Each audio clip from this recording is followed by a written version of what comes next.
Bismillahirrahmanirrahim. Alhamdulillahi Rabbil Alamin. Alhamdulillahilladzi hadana lihadza wa ma kunna linahtadiya laula an hadanallah. Asyhadu an la ilaha illallah wahdahu la syarika lah.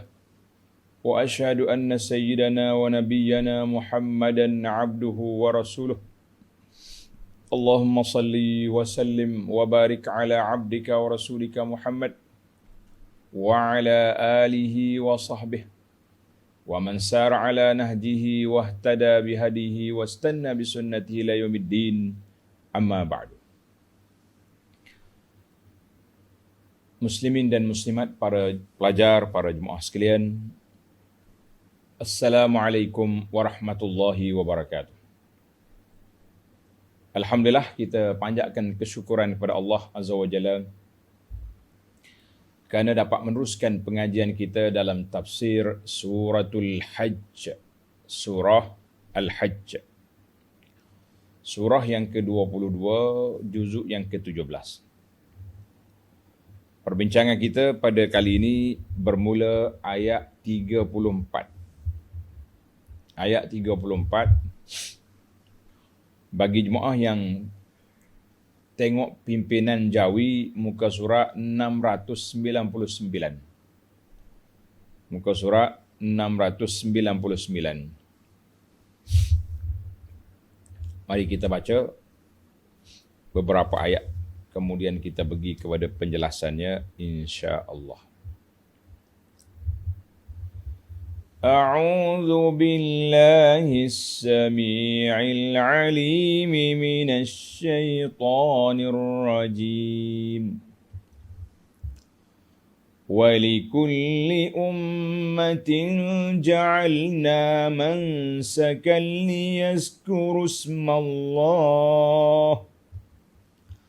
ليذكروا اسم الله على ما رزقهم من بهيمة الأنعام فإلهكم إله واحد فله أسلموا وبشر المخبتين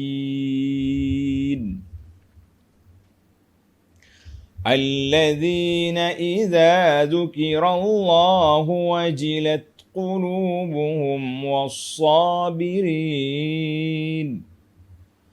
والصابرين على ما أصابهم والمقيم الصلاة ومما رزقناهم ينفقون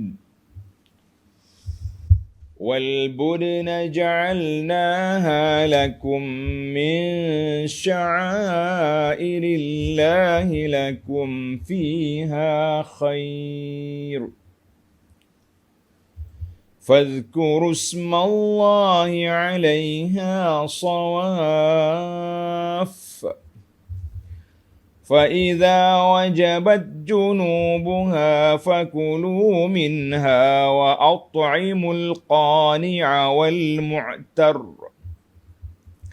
كذلك سخرناها لكم لعلكم تشكرون لن ينال الله لحومها ولا دماؤها ولكن يناله التقوى منكم كذلك سخرها لكم لتكبروا الله على ما هداكم وبشر المحسنين.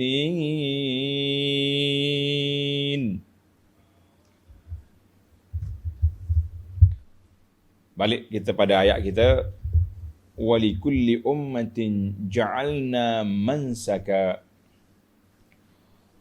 وَلِكُلِّ أُمَّةٍ, dan bagi tiap-tiap satu umat kami syariatkan ibadat menyembelih korban atau lainnya. Ayat ini menunjukkan kepada kita bahawa amalan sembelih korban itu amalan para anbiya alaihimus salatu wassalam yang terdahulu, bukan baru mula zaman kita. Bukan baru zaman kita ni baru mula, zaman para nabi-nabi sudah ada. Mansakan ay iraqatid dima wa zabh al-qarabin, menumpahkan darah hayawan dan sembelih korban. Jadi dalam ayat ini, para jemaah sekalian, Allah Subhanahu wa taala beritahu kepada kita, likulli jama'atin mu'minatin salafat, setiap jemaah yang beriman zaman dulu, ja'alna laha mansakan.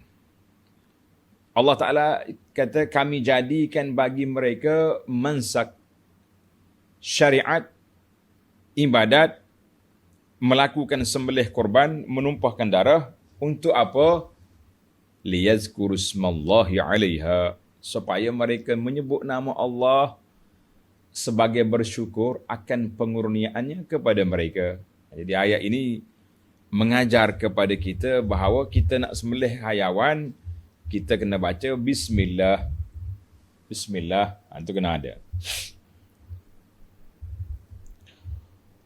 Liyazkuru smallahi ala ma razaqahum min bahimatil an'am. Yang kita nak sembelih di sini untuk korban, iaitu bahimatil an'am. Apa dia bahimatul an'am ni? Binatang hayawan ternakan. Hayawan ternakan, unta, lembu, kambing, biri-biri, itu dia panggil bahimatil an'am. Adapun kuda ke, orang tak korban dengan kuda kan. Walaupun kuda tu boleh makan. Ataupun hayawan lain. Yang penting, ini hayawan yang boleh dijadikan korban.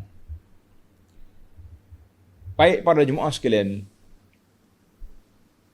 dalam ayat yang lepas, Allah cerita kepada kita bahawa puak-puak kafir juga mengambil sembelihan untuk berhala dia, sebagaimana kita orang Islam sembelih untuk Allah. Dia sembelih untuk berhala. Dan mereka juga telah mengambil masa dan waktu. Kita dalam ayat yang lepas, sudah ada ayat yang menyebut tentang bila ke waktu kita boleh sembelih korban, kan? Fi ayyam, pada beberapa hari. Wa yazkuru smallahi fi ayyamin ma'lumat. Ada ulama mengatakan hari yang kita boleh sembelih korban, hari raya haji, kemudian 3 hari tasyrik. Jadi geng-geng kafir pun dia ada juga hari nak pergi sembelih ke berhala dia. Jangan duk main. Dulu sebahagian masyarakat kita ni, dia sembelih juga. Sembelih untuk kuala sungai lah. Sembelih untuk jembalang jin, jembalang. Ini semua ni perbuatan-perbuatan khurafat yang boleh merusakkan pegangan tauhid.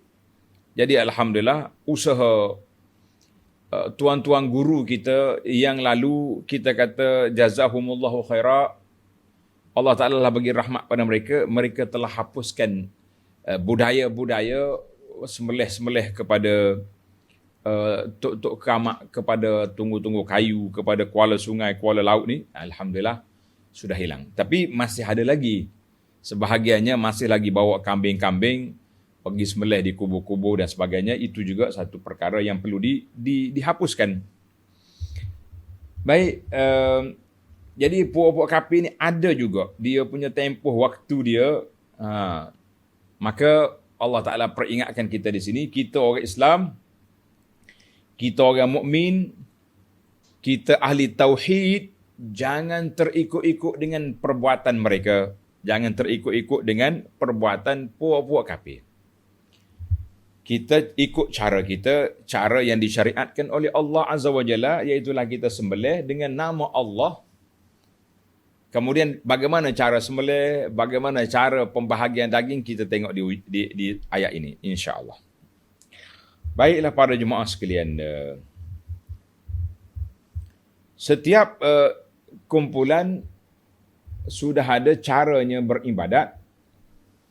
Ala ma razaqahum min bahimatil an'am. Kita sudah kenal tadi bahimatul an'am, iaitulah lembu, unta, lembu, kambing. Termasuklah biri-biri, dia tu kan. Allahu Akbar. Fa ilahukum ilahun wahid. Kerana Tuhan kamu semua ialah Tuhan yang Maha Esa. Falahu aslimu. Maka hendaklah kamu tunduk, taat kepadanya. Islam tu dengan mana? Tunduk, taat kepada Allah Azza wa Jalla. Falahu aslimu wa basyiril mukhbitin. Dan sampaikan berita gembira, wahai Muhammad sallallahu alaihi wasallam, kepada siapa? Kepada orang-orang mukhbitin. Siapa dia mukhbitin? Iaitu orang yang tunduk, patuh, taat kepada ajaran Allah Azza wa Jalla. Itu namanya mukhbitin. Berapa sifat mukhbitin? Sekejap lagi. Tengok ayat 35, kita tengok ayat mukhbitin. Baiklah para jemaah sekalian, Allah Subhanahu wa taala sebut al-umam al-mutaqaddimah. Umat-umat yang terdahulu, khatabaha, Allah sebut fa ilahukum ilahun wahid. Tuhan kamu Tuhan yang esa. Syariat ini disyariatkan kepada umat dulu. Kemudian sampai ke zaman kita hari ini masih disyariatkan. Jadi ada di antara kaedah ulama mengatakan syar'u man qablana. Syariat orang dulu dia menjadi syariat untuk umat ini sekiranya tidak bercanggah dengan apa yang Allah syariatkan kepada kita. Jadi di antara ibadat yang satu, ibadat yang sama-sama, iaitulah ibadat kurban iraqatud dima, menumpahkan darah hayawan pada hari raya ini sama daripada dulu lagi. Allahu Akbar. Kan ada cerita daripada sejarah mana? Sejarah Nabi Ibrahim alaihissalam. Nabi Ibrahim apabila diperintahkan supaya sembelih anaknya Ismail. Sembelih anak dia Ismail. Anni ara fil manami anni azbahu. Inni ara fil manami an azbahu. Mana? Ibrahim kata, ara fil mana? Aku tengok dalam mimpi aku, azbahu. Aku sembelihmu. Ketika itu Ismail akur. If'al ma tu'mar. Abah, buatlah apa yang diperintahkan oleh Allah. Maka Ibrahim nak laksanakan sembelihan. Macam-macam lah cerita. Ada kata dia nak sembelih tu, malaikat datang. Bawa kambing. Ganti. Sembelih ni, jangan sembelih anak. Ada riwayat, kalau baca dalam cerita Israeliat macam-macam. Ada yang mengatakan, sembelih dah. Tapi ada besi di tengkuk, kita kata Allahu Akbar. Benda itu tidak berlaku. Cuma Allah SWT nak uji Sayyidina Ibrahim Al-Khalil dengan anaknya Ismail, ujian pengorbanan dalam sudut kepatuhan. Tanda tuan-tuan, ujian pengorbanan dalam sudut kepatuhan. Mana ada orang sepatut itu? So, Allah perintah Ibrahim tinggal anak di Mekah, pergi tinggal. Anak dah besar, mari perintah pula sembelih. Allahu Akbar. Maknanya, kalau kita baca sejarah Ibrahim, Hajar dan Ismail, sebab itulah orang pergi Mekah kena menghayati. Sejarah Mekah kena diingati. Ini kitab yang kita tulis, sejarah Mekah ni. Kena hayati. Sebab apa? Barulah kita terasa, aku duduk di sini tempat Nabi Ibrahim berkorban. Kemudian diganti dengan kibas yang besar. Maka bermulalah di situ peristiwa sembelihan Nabi Ibrahim, kemudian berterusanlah. Allahu Akbar. Maka para jemaah sekalian, nama kita ni ibadat korban. Apa nama ibadat kita? Korban. Bila kita kata korban ni kalau kita bahasa Arab kata qaraba dengan makna mendekatkan diri kepada Allah. Tapi kita bila kata berkorban, bermakna satu perjuangan kita kena buat. Sebab tu bila kita nak korban, jangan pilih yang kurus-kurus. Jangan pilih tempat negara yang paling murah. Sebab nak murah, kita kata kalau tak ada kemampuan, na'am. Kalau ada kemampuan, la. Kita pilih yang paling mahal, kita korban di rumah kita. Sebab apa? Sebab itulah namanya pengorbanan. Ni ada orang kata leceh lah ustaz, air-air duk main darah, main daging. Tengok video call je lah. Video call tak kenyang, tak boleh nak rasa daging. Allahu Akbar, main video call. Boleh lah video call, tidak, kita pun tak kata tak boleh kan. Saya tak kata tak boleh. Kita mengatakan yang afdal, yang terbaiknya. Nama dia penuh korban, nama dia berkorban. Baiklah, artinya ini satu ibadat. Fa ilahukum ilahu wahidun fa'alahu aslimu, maka Allah SWT Tuhan kamu Tuhan yang esa, kepadanya lah kamu berserah diri. Siapa dia orang ini? Kita dah tanya tadi, siapa dia? Al-mukhbitin. Al-mukhbitin ni makna orang yang tunduk, khusyuk, tawadha', kembali kepada Allah Azza wa Jalla. Siapa mereka? Tanda tuan. Tengok ayat 35. Allazina idza dzukirallahu wajilat qulubuhum. Ini ciri yang pertama mukhbitin, orang yang rapat dengan Allah Azza wa Jalla. Letak nombor 1. Iaitu apabila disebut mereka yang apabila disebut nama Allah, wajilat qulubuhum, gerung gementarlah hati mereka. Itu ciri yang pertama. Bila sebut nama Allah, takut dia, gerun dia. Kita sebut nama Allah tak kenal je, itu satu kerugian besar kan. Jadi kita sebut nama Allah, wajilat qulubuhum.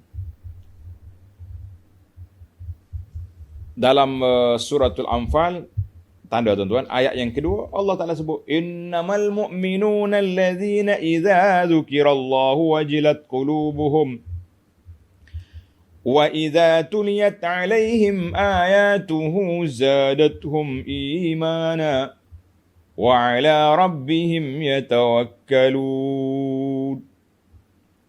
Suratul Anfal ayat 2. Orang-orang yang beriman apabila disebut Allah, wajilat qulubuhum. Apabila dibaca ayat Quran, zadatuhum imana, bertambah iman. Ini sifat orang-orang mukhbitin, orang-orang yang kembali kepada Allah Azza wa Jalla. Banyak lagi ayat lain yang menyebut tentang perkara semikian. Kemudian sifat mereka yang kedua. Was-sabirina ala ma asabahum.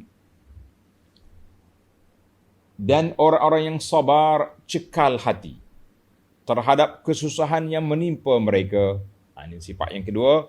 Mukhbitin, sifat dia apa dia? Sabar di atas bala ujian. Allah uji apa pun dia sabar. Fala yajri minhum at-tasakhut. Tak ada orang panggil mengeluh, fras, koyak baju, tarik rambut, tak ada. Sabar di atas ujian. Kita ni kena uji apa-apa, lebih-lebih lagi ujian dalam kesenangan. Allahu Akbar. Ujian kesenangan lagi sukar untuk sabar daripada ujian susah. Ujian susah ni memang kita kena sabar. Kalau tak sabar apa susah. Tapi ujian senang, Allah, ramai orang kecewa, ramai orang kecundang, rebah di situ. Yang ketiga, sifat mukhbitin yang ketiga, wal muqimis salah, dan orang yang mendirikan salat. Tiga sifat dia. Al muaddin as-salah kamilatan, Orang yang menunaikan solat secara sempurna, mustaqimatan zahiratan zahiran wa batina, yang istiqamah dia menjaga solat dia zahirnya batin. Apa dia zahir batin ni? Yang ada main ilmu batin, ilmu isi tu talah tu. Zahir dengan batin ni maknanya dari sudut khusyuk itu batin. Kita tak nampak siapa dia khusyuk tak khusyuk, kan? Dari itu hati dia ya tahu dia khusyuk atau tidak. Kemudian yang zahirnya lakukan semua rukun-rukun, syarat-syarat, sunat-sunat dalam solat. Kita kadang-kadang macam tak ambil cakna, tak ambil berat dengan perkara sunat dalam amalan solat. Benda simple tak berat mana? Angkat takbir, bertakbir sambil angkat tangan. Allahu Akbar. Sami Allah liman hamid. Bergerak tangan kan. Allahu Akbar. Itu sunnah. Ada setengah orang tu kerah begitu je. Tak mau bergerak. Ataupun angkat tak betul. Macam burung nak terbang. Kita ada format dia yang tersendiri. Jaga. Sehingga ada ulama kata, sekali kita solat 4 rakaat, kita sudah dapat mengumpul 500 lebih sunnah Nabi, sunnah ataupun perkara sunat yang berpahala. Yang boleh pahala kepada kita, kita kata itu yang patutnya kita kena ambil. Ni ada setengah orang, sunat je tu Ustaz, tak buat tak berdosa. Kita kata betul. Tapi bahasa yang sedapnya, tak buat rugi pahala. Baru sedap. Ni tak buat tak berdosa, tak buat tak berdosa. Akhir sekali, banyak yang tak buat lah. Yang keempat, wa mimma razaqnahum yunfiqun. Ini yang keempat, wa mimma razaqnahum yunfiqun, dan serta orang-orang yang mendermakan sebahagian dari rezeki yang kami berikan kepadanya. Tuhan tak kata beri semua, mimma, dari sebahagian, secebis, itu mimma. Rezeki yang kami beri, yunfiqun, kamu nafkah pada jalan Allah. Kamu nafkah pada jalan Allah. Jadi alhamdulillah para jemaah sekalian, itu 4 sifat siapa? Al-mukhbitin. Yang pertama, hati dia lembut. Bila dengar ayat Allah, bila dengar nasihat, bila dengar tazkirah, terkesan. Setengah orang ni kalau dengar nasihat tu tak apa nak jadi. Kalau dengar lagu muzik, kesan. Itu permainan yang tidak baik, kan? Kita dengar Quran, barulah kita sepatutnya bila dengar Quran tu terkesan dalam jiwa. Ni kita dengar Quran tak rasa apa-apa. Dengar lagu baru rasa. Kita kata itu kes yang berat, kan?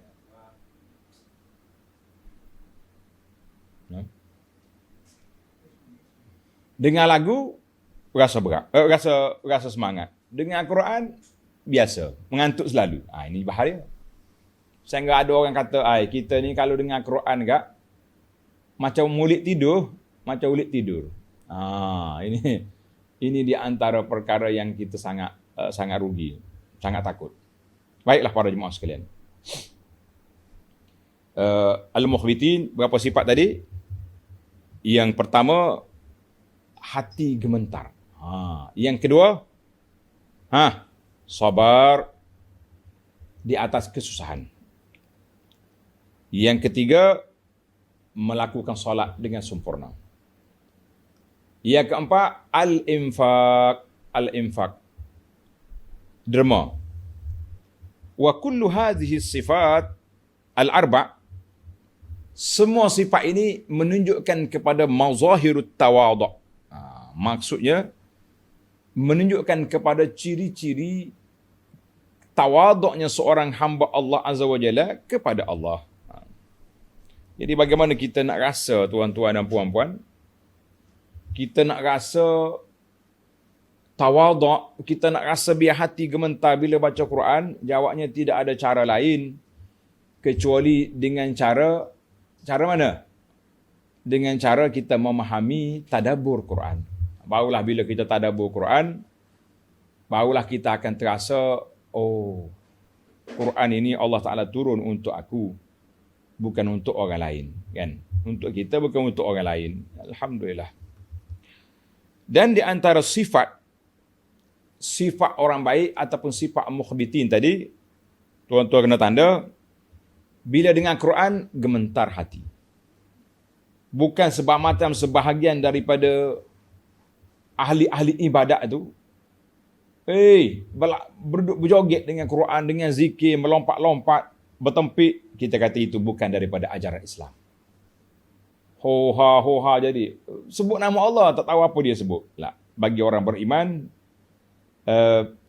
petunjuk Al-Quran, petunjuk sunnah Nabi SAW, iaitu kita kena buat zikir dalam keadaan tenang, bukan melompat-lompat, lebih-lebih selawat kepada Nabi SAW. Semalam ada jemaah tanya, ada sekarang ni orang yang buat pengedit video ni, bila buat video doa-doa, masuk muzik, kita kata bercampur aduk abilah atas dunia ni. Jangan.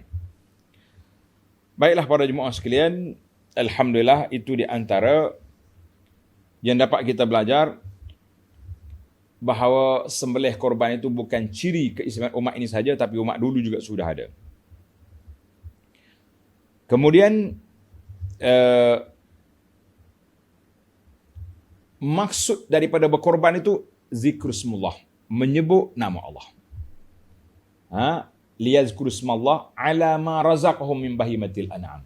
Allah Ta'ala suruh kita sebut nama Allah Ta'ala dengan nikmat yang diberi oleh Allah Azza wa Jalla kepada kita. Jadi para jemaah sekalian, boleh jadi menyebut nama Allah Ta'ala itulah yang dikira objektif besar. Kemudian diikuti dengan manfaat lain, kita boleh makan dagingnya, kita boleh sedekah kepada orang yang memerlukan, kita boleh beri kepada siapa yang kita nak hadiahkan. Itu dia panggil tambahan. Yang besarnya sebut nama Allah dan mengingati Allah di dalam ibadat korban. Baiklah para jemaah sekalian, kita pergi kepada ayat yang berikut, iaitu ayat yang ke-36. وَالْبُدْنَ جَعَلْنَاهَا لَكُمْ مِنْ شَعَائِرِ اللَّهِ لَكُمْ فِيهَا خَيْرٌ. Dan kami jadikan unta. Al-Budna dengan mana al-ibil, unta. Sebab apa dia kata burna? Jam'u badanah. Badanah ni benda besar. Nama dia sebab besar, tubuh unta ni besar. Unta ni besar dia tu. Kan? Kita masuk buah perut dia pun boleh. Itu namanya budna. Wal budna, dan kami jadikan unta. Ada sebahagian ahli lugah kata masuk juga lembu. Tapi duduk berbahaslah, buat pakar-pakar bahasa, dia kata unta lah yang sesuai dengan dia. Dia tinggi, unta. Lakum min ja'alnaha lakum min sya'airillah. Dan kami jadikan unta yang dihadiahkan kepada fakir miskin Mekah itu sebahagian dari syiar agama Allah untuk kamu. Lakum fiha khair, pada menyembelih unta yang tersebut ada kebaikan bagi kamu. Memanglah Allah Ta'ala syariatkan kepada kita satu perkara. Untuk apa? Supaya kita mendapat kebaikan. Supaya kita dapat kebaikan.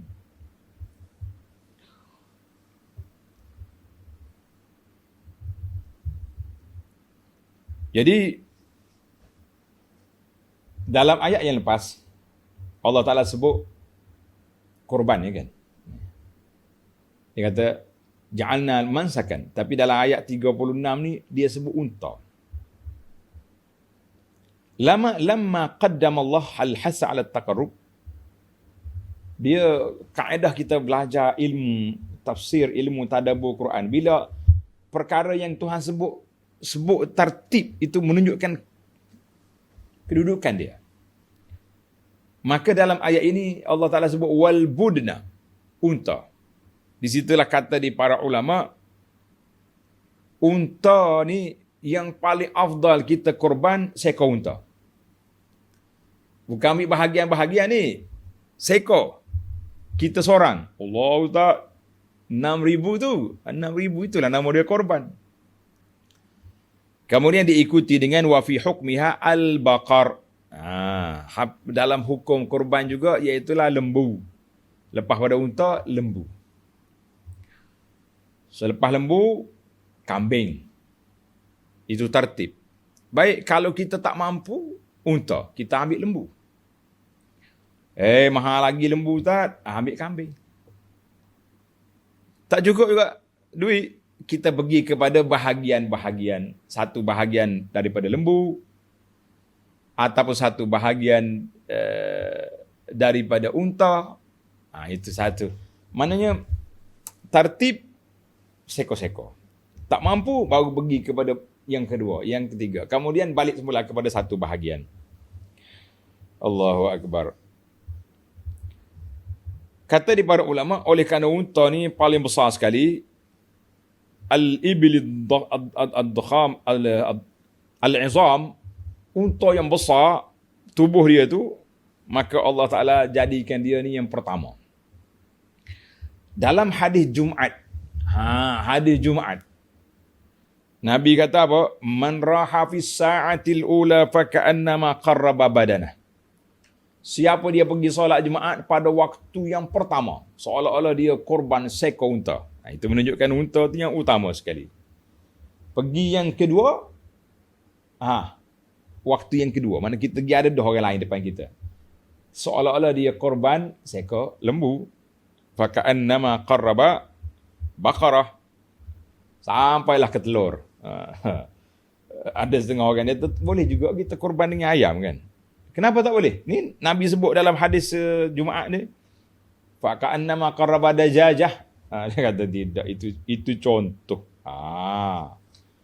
Itu kita panggil contoh tu. Kalau contoh lain. Allahu Akbar. Tuhan kata apa? Lakum fiha khair. Lakum fiha khair. Ay lakum fil ibili manafi'un fid dunya. Bagi kamu dalam unta itu banyak manfaat di dunia. Boleh ambil daging, boleh ambil itu, ambil ni. Wa ajrum fil akhirah. Dan kamu boleh pahala di akhirat. Boleh pahala di mana? Di akhirat.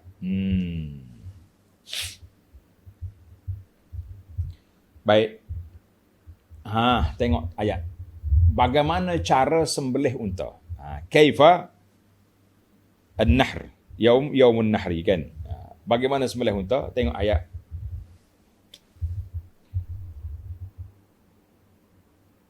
Fadhkuru ismallahi 'alaiha shawaf.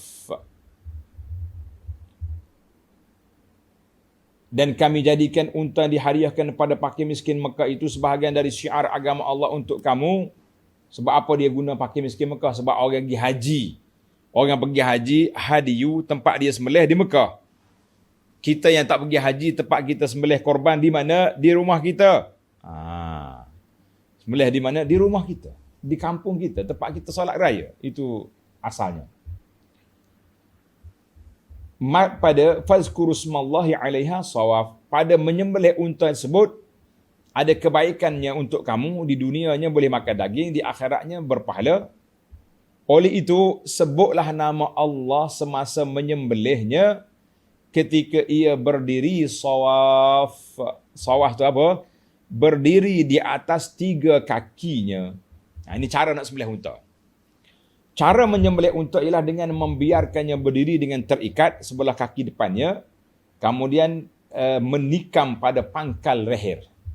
Alhamdulillah, saya sendiri sudah banyak kalilah kita pergi ke tempat sembelih, dipanggil majzarah. Tempat sembelih ni slaughter. Unta ni dia besar. Kita nak kata dia bodoh, tak bodoh unta. Tak, dia tidak bodoh, dia cerdik. Sebab tu unta ni kalau dia pergi 10 tahun, dia pergi mengembara duduk negeri lain, bila dia balik kampung, dia tahu di mana kampung dia. Dia tahu. Tetapi Allah Subhanahu Wa Taala beri kepada kamu, beri kepada kita taskhir. Unta ni jadi jinak, jadi tak melawan. Satu kandang unta, kita bawa mak dia, kita letak depan. Ibu dia tu. Kita gembala tarik, ibu dia tarik. Yang lain semua ikut. Waktu kami pergi beli unta di kandang, tempat sembelih. Berapa ekor, Syekh? Oh, penjual tanya. Berapa ekor nak? Tengok lala senarai jemaah kita, 10 ekor. Pilih. 10 ekor. Dia ambil ibu ni, dia pun tarik. 10 ekor ni jujur ikut. Sampai ke tempat sembelih. Sampai tempat sembelih, sini. Tempat sembelih. Dia bawa lagi balik ibu tu. Yang nak disembelih tunggu situ. Kita sini nak rebahkan lembu. Berapa orang yang kena tarik tali. Macam-macam ikat kaki. Sana tak ada. Unta duduk berdiri begini. Dia ambil tali, dia ikat di kaki unta yang depan tu. Ikat sebelah. Mana dia berdiri di atas sawaf, berdiri di atas 3 kaki. Kan tengkok dia panjang, tengkok gini. Dia bukan sembelih sini, dia sembelih ni. Pisau dia kecil, panjang gitu. Zup. Keluar darah. Bila keluar darah, tengok ayat Quran. فَإِذَا وَجَبَتْ جُنُوبُهَا فَكُلُوا مِنْهَا. Maka apabila ia tumbang serta putus nyawanya. Ini dalil bahawa unta disembelih sambil berdiri, bukan sambil tidur. Sebab kalau sudah tidur, takkan Tuhan kata faiza wajabat junub, bila rebah apa dia sudah tidur, ini dia berdiri. Hadis daripada Ziyad bin Jubair anna ibn Umar radhiyallahu anhu atta ala rajulin. Ibnu Umar pergi tengok seorang laki-laki wahwa yanharu badanatahu barikah. Unta dia duduk, dia nak sembelih. Ibnu Umar kata ib'asha qiyaman muqayyadan. Bangunkan unta. Bangun unta. Ikat kaki kanan. Ikat kaki satu je, kaki depan dia tu. Sunnata nabiyikum sallallahu alaihi wasallam. Itulah sunnah Nabi. Bukan tidurkan dia. Bukan rebahkan dia. Berdiri. Ikat satu kaki depan dia supaya dia tak bergerak laju. Kemudian kita sembelih. Hadhi. Ibnu Umar kata sunnata nabiyikum. Allahu Akbar. Kalau tuan-tuan nak tengok dengan apa ni, zaman kita ni lah, ustaz saya nak pergi mana? Nak pergi Mekah tak dapat. Kalau pergi Mekah ustaz tak bawa kami masa hari sembelih. Nak bawa macam mana? Kan? Kamu duduk di Mina. Baik. Dalam video ada macam-macam sekarang ni. Cek, tengok tarik video, tulis sembelih unta, Nahrul Jazur tulis. Nahara, yaumun nahri. Nahrul Jazur. Keluar macam-macam gambar, boleh tengok. Masya Allah, tabarakallah. Dunia semakin kecil. Dunia semakin sempit, kita pula makin sempit dada. Tak boleh nak berbincang baik-baik, asyik nak kelahi. Baiklah. Fa iza wajabat junubuha fakulu minha. Tanda tuan-tuan. Bila unta tu sudah rebah, selesai sembelihan, sudah mati dia, fakulu min lahmiha, adalah kamu makan dagingnya. Ini sunnah. Sunnah kita sembelih bagi 3 daging. Satu bahagian makan. Wa at'imul qani'. Serta sebahagiannya daripadanya makan, dan berilah bahagian yang lain kepada orang yang tidak meminta. Qani', orang tak minta. Ulama kata ini bahagian hadiah. Wal mu'tarra, dan orang yang meminta. Orang miskin. Orang fakir mari bawa plastik, tunggu orang bagi daging, bagi kat dia. Maka di sini wa at'imul qani'a wal mu'tar. Al-qani' al-faqirus sa'il. Bitazallul wa at'imu minhal mu'tar. Jadi ada kata qani' ni hak minta, mu'tar tak minta, ada terbalik pun ada. Kita kata yang pentingnya pembahagian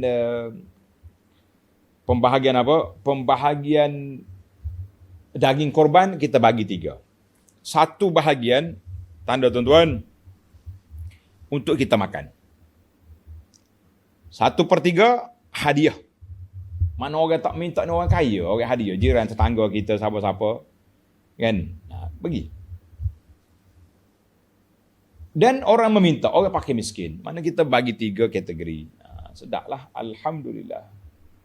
Habis kalau tengok video call, boleh makan? Tak. Maaf, saya ulang ni sebab saya lebih suka tuan-tuan berkorban. Merasai pengorbanan. Sembelih sendiri. Lapah daging.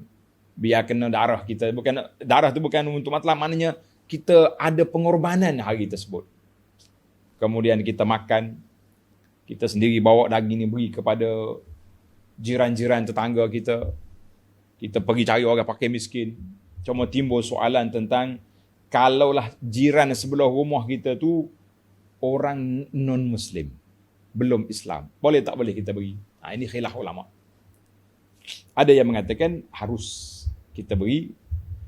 Ataupun contohnya kita tak bagi daging.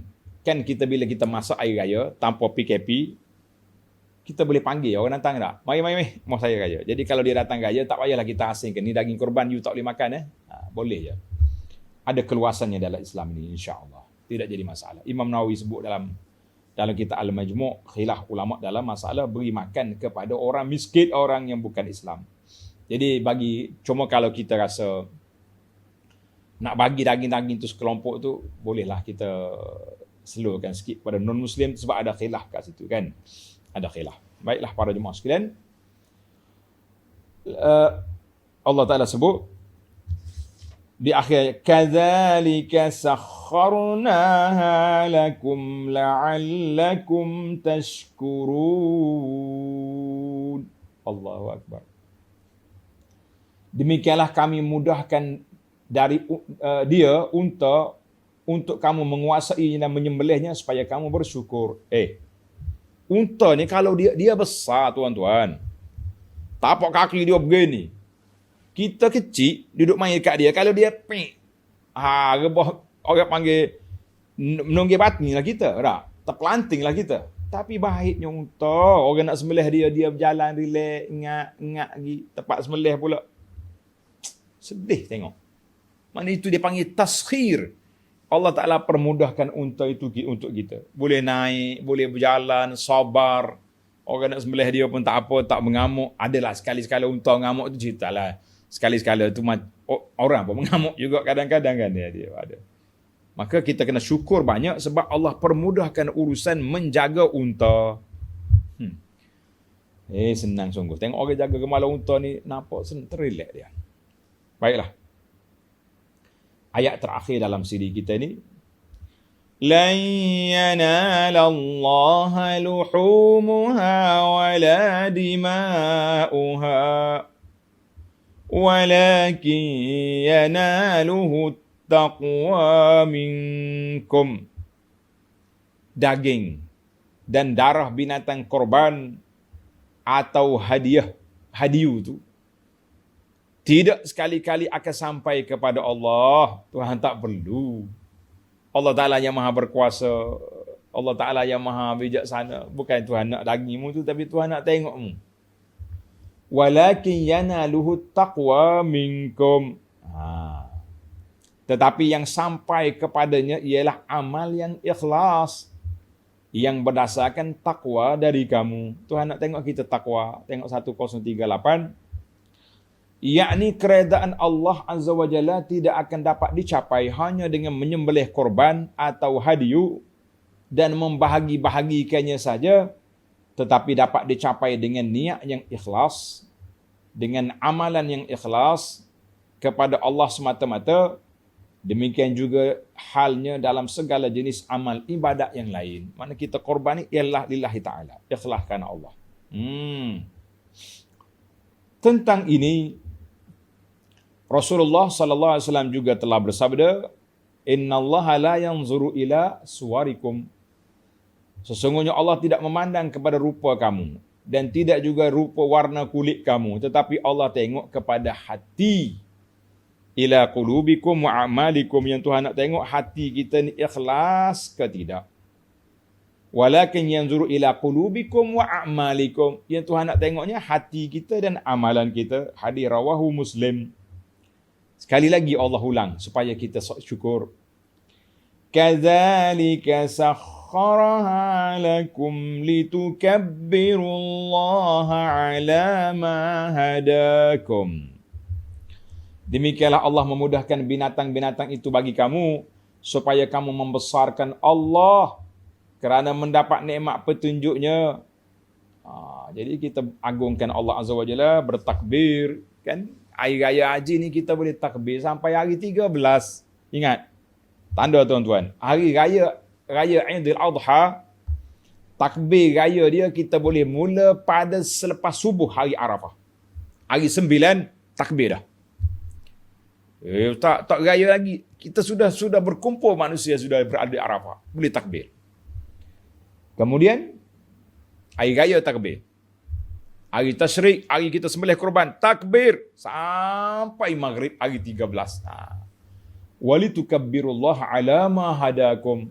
Adalah kamu mengagungkan Allah, bertakbir membesarkan Allah Azza wa Jalla kerana dapat nikmat petunjuk yang Allah Taala beri kepada kita. Kan? Allah Taala beri kepada kita petunjuk, nikmat, unta yang besar, kita boleh main dengan tarik tali. Orang panggil tarik tali gitu je. Masya-Allah, tabarakallah. Sama juga lembu pun Allah Ta'ala beri permudahkan untuk kita. Kambing mudah, semuanya dipermudahkan. Wa basyiril muhsinin. Dan sampaikanlah berita gembira dengan balasan yang sebaik-baiknya kepada orang-orang yang berusaha supaya baik amalannya. Jadi siapa yang nak jadi baik, siapa yang baik amalannya, basyir, beri khabar gembira. Basyir mana beri khabar gembira kepada orang-orang yang tersebut. Baiklah, sebagai kesimpulan, yang pertama sekali, Allah Subhanahu Wa Taala anugerahkan kepada kita unta yang besar, tapi dipermudahkan urusan menjaga unta dan sembelih unta. Untuk apa? Tanda tuan-tuan, liya'lamal 'abdu, seorang itu mesti berfikir bahawa besar, kecil, satu benda, semua itu dengan tadbir, susun, atur daripada Allah Azza wa Jalla. Kita ada Allah. Allah permudahkan urusan kita, walaupun unta itu besar, boleh je naik. Semalam ke saya tengok ada video gajah. Nama apa ada gajah tu? Menangis dia. Tengok atas kepala dia bekas kena catuk dengan besi yang gembala dia tu. Allah, sedih tengok. Tapi besar dia tu, penyek je dah.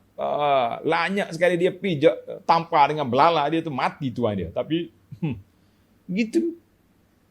Sebab itulah dikata orang Allah Ta'ala besarkan telinga gajah. Sebab apa? Supaya dia tak nampak tubuh dia besar. Dia nampak depan kecil. Subhanallah. Itu dia panggil kuasa Allah Ta'ala beri kepada kita unta besar, tapi dikuasai oleh hamba Allah Ta'ala yang kecil. Jadi kita ni pembesar-pembesar jangan duk rasa besar. Kan? Ingat rakyat ni tak ada kuasa. La, kuasa ada. Bila rakyat nak jatuhkan dia, jatuh insya-Allah. Sebab itulah pemimpin jangan sombong. Kena belajar dengan unta, belajar dengan gajah. Jangan nampak. Jangan jadi gajah kita ni. Tak nampak yang belakang. Sebab ditutup oleh telinga besar. Ingat kita berkuasa, orang lain boleh dipermain-mainkan. Jangan. La. Yang kedua, dalam ayat ini, Allah SWT ajar kepada kita konsep ikhlas di dalam segala amalan kita. Ikhlas dalam segala amalan. Dan yang ketiga, korban ini salah satu daripada syiar agama Allah Azza wa Jalla. Lagi besar, lagi banyak kita korban, lagi baik. Lagi tinggi darjat, lagi comel kambing, lagi mahal, lagi tinggi pengorbanan. Sebab itulah anak kata bagi orang yang mampu. Dia korban di tempat dia beraya, dia hantar juga wakil-wakil kepada NGO di mana tempat yang dia nak pergi mana. Orang nak buat korban di mana-mana, hantar gilah. Boleh 10 tempat, 10 kita bagi. Sebab korban. Subhanallah. Setiap daging yang sampai kepada mulut orang miskin di sana, Allahu Akbar. Bahagia kita di akhirat nanti. Tuan-tuan, masuklah daftar. Ramai sahabat-sahabat saya sendiri yang kempen sembelih di sana, sembelih di sini. Boleh je. Tuan-tuan ambil yang kita kenal lah kan. Yang kita tak kenal jangan duduk bagi duit. Tak tahu dia buat kat mana. Satu kisah, Imam Malik menceritakan bahawa ulama besar tabi'in nama dia Sa'id bin Musayyib. Tulis, Sa'id bin Musayyib ni ulama besar Madinah. Hajjah. Dia pergi haji bersama dengan seorang lagi nama dia Ibnu Harmalah. Tulis nama dia, Ibnu Harmalah. Sa'id beli seekor kibas. Kibas, biri-biri, fadaha, sembelih. Kawan dia, Ibnu Harmalah, Ibnu Harmalah beli seekor badanah, unta. 6 dinar. Mahal lah tu, kan? 6 dinar, 6,000 kali zaman kita. Dia sembelih unta, Sa'id sembelih kibas, sembelih biri-biri. Faqala lahu Sa'id, ama kana laka fina uswah. Kenapa tak ikut cara aku? Aku ni ulama besar. Beli apa? Beli kibas, pergi beli unta. Sa'id kata, kenapa tak ikut aku? Jawab di Ibnu Harmalah rahimahullah, dia kata, inni sami'tullaha yaqul, aku dengar Allah SWT berfirman, wal budna ja'alnaha lakum min sya'airillah. Unta ini syiar. Allah Ta'ala jadikan dia salah satu daripada syiar, simbol ibadat kita sembelih unta. Lakum fiha khair, bagi kamu kebajikan. Maka fa'ahbabtu, aku nak ambil kebajikan itu mengikut apa yang Allah Ta'ala sebut. Tuhan sebut apa dalam ayat ini? Wal budna, unta. Dia tak sebut kibas. Masya Allah.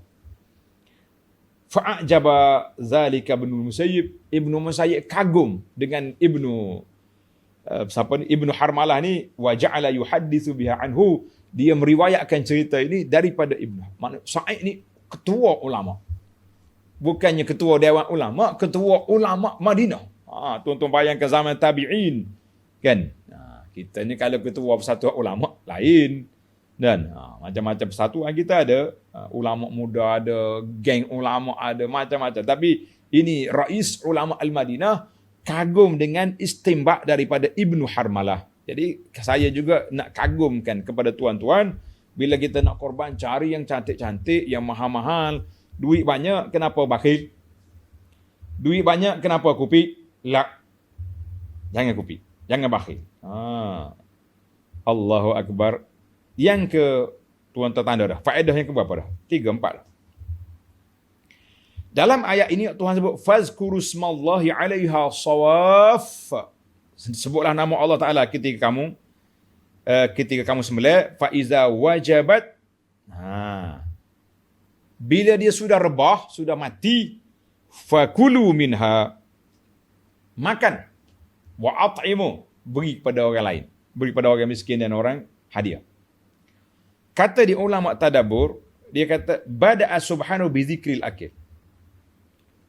Allah Ta'ala mula ayat ini bila rebah makan. Wa hadha yadullu ala annahu laysa al-maqsud bil udhiyah sadaqah biha faqat. Menunjukkan bahawa bukanlah tujuan kurban itu sedekah semata-mata. Lakinil maksud, tetapi tujuan dianya at-ta'abbud, kita beribadat dengan sembelih kurban. Kita juga merasai daging kurban yang kita sembelih semata-mata nak mengagungkan syiar agama Allah Azza wa Jalla. Subhanallah. Ini kalau kita baca tuan-tuan istimbak daripada para ulama kita ni, masya-Allah tabarakallah. Banyak lagi ni dalam kitab saya ni. Faedah-faedah, tapi cukuplah setakat mana yang kita ada. Yang penting berkorbanlah apa saja. Berkorbanlah dengan jiwa dan raga. Kata orang, jangan kupik. Orang tanya kupik, bahasa Kelantan kupik ni mana? Kupik ni makna bakhil. Kedekut. Samalah tu. Bakhil, kupik, kedekut. Apa lagi? Macam-macam ada. Baiklah para jemaah sekalian, saya nak break setakat itu dulu. InsyaAllah kita sambung lagi perbincangan kita pada ayat yang ke-38 dalam siri yang akan datang insya-Allah. Subhanakallahumma wa bihamdika asyhadu an la ilaha illa anta astaghfiruka wa atubu ilaik. Wa sallallahu ala nabiyyina Muhammadin wa ala alihi wa sahbihi ajma'in. Walhamdulillahi rabbil alamin.